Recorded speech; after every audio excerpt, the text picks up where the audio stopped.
বলিউডের গোপন খবরে আপনাদের স্বাগত। বলিউডের অন্দরে ঘটে গেল বেশ কয়েকটা বড় খবর। কি হয়েছে জানেন? কৌন বনেগা ক্রোড়পতি 16 শোতে ছেলেকে ডেকে ভুল করে ফেললেন অমিতাভ বচ্চন। অভিষেক বচ্চনের ব্যবহারে মোটেই খুশি হলেন না। অভিষেক শোতে এসে তার বাবাকেই নকল করলেন। অমিতাভ বচ্চন শোতে যেমন 7 কোটি বলে চিৎকার করেন, তেমনই নাকি বাড়িতে বাচ্চারা ডিনারের সময় অভিনেতাকে দেখে তেমন করেন।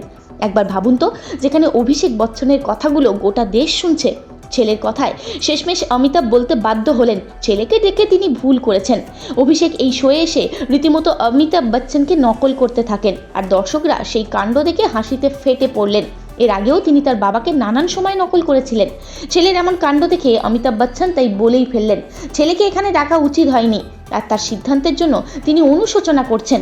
আগামী ছবি আই ওয়ান্ট টু টকের প্রচারের জন্য সুজিত সরকারের সঙ্গে এই শোয়ে এসেছিলেন অভিষেক বচ্চন।